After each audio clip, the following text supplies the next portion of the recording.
Over the past few days, war correspondents and a number of Ukrainian Telegram channels have begun to continuously report on the activation of Russian forces northwest of Mariinka.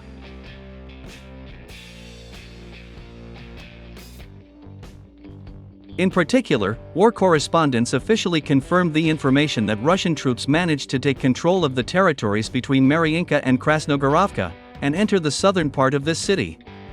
Moreover, according to local residents, a few days before the entry of the Russian army into the southern part of KRASNOGOROVKA, street shootings were recorded in this city in almost all its parts.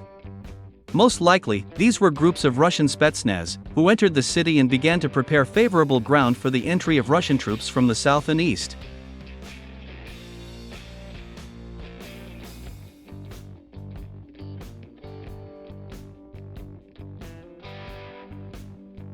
The fact that the Russians are already in KRASNOGOROVKA is also indicated by the fact that all local officials were evacuated along with the city archive to Seladovo.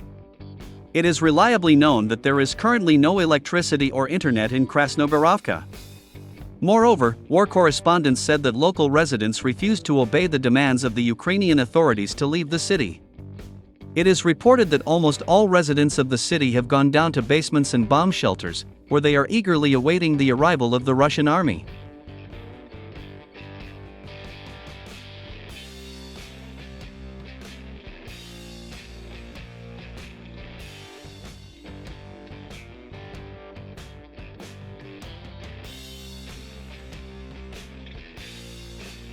Ukrainian Telegram channels claim that the remnants of the 46th Separate Airmobile Brigade of the Armed Forces of Ukraine, which was almost completely destroyed in the battles for Soledar and Bakhmut, are holding the defense in KRASNOGOROVKA.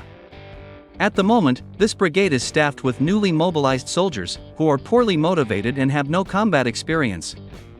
Against this background, even the most ardent pro-government Ukrainian Telegram channels claim that the Russians will capture this city without any problems, especially considering the fact that KRASNOGOROVKA is half the size of Avdiivka and does not have powerful defensive lines.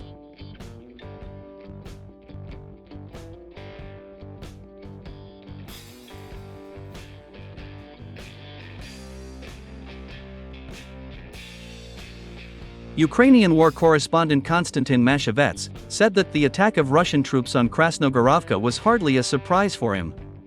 According to him, the Russians are simply obliged to capture this city in order to secure their flanks. And only after that, the Russian army will be able to launch a full-scale offensive against cities such as Volodar and Kurakovo. This Ukrainian war correspondent also explained how Russian troops managed to enter the southern part of this city so quickly. According to him, the Russian troops had a detailed map of the network of engineering fortifications of KRASNOGOROVKA, and that the Russians knew in advance the exact location of the Ukrainian army strongholds in the vicinity of this city. That is why the Ukrainian units were unable to contain the enemy forces, and allowed the Russian troops to enter the city just 48 hours after the fierce fighting began.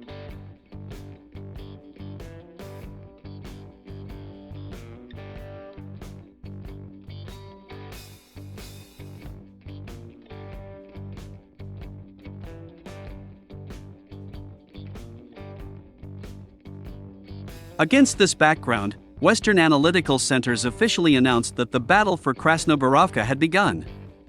According to Western experts, the Russians are advancing quite successfully from the south and east, squeezing enemy forces from their positions. Moreover, these Western analytical centers were also forced to admit that the 238th Artillery Brigade of the Russian Armed Forces was able to destroy a strategically important UAV control point of the Ukrainian army in this city. It is reported that as a result of artillery strikes, not only expensive equipment was destroyed, but also dozens of experienced UAV operators of the armed forces of Ukraine.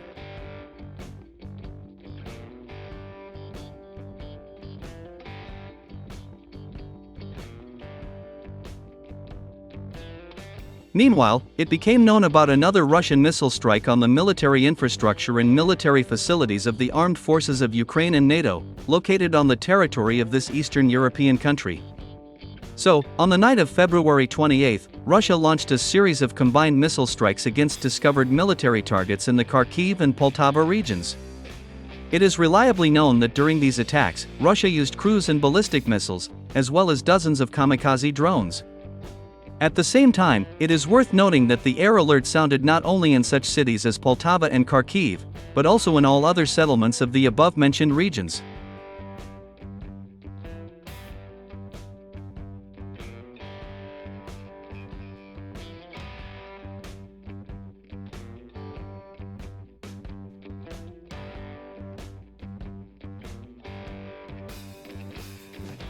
So, in the suburbs of Poltava, Russian missiles hit a military airfield, where the exact location of NATO weapons depots was discovered and destroyed, where a recently imported batch of Western artillery shells and heavy equipment was stored.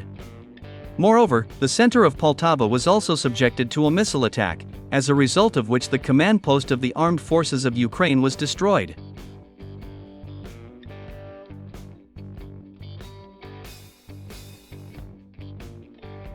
In Kharkiv, another industrial facility was discovered and destroyed, that repaired damaged heavy equipment of the armed forces of Ukraine.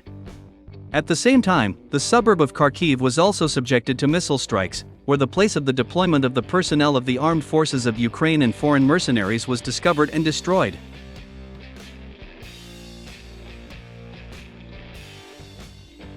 According to preliminary data, as a result of this missile strike, about 40 mercenaries from Poland and Romania were killed. In addition, about 70 Ukrainian soldiers also lost their lives.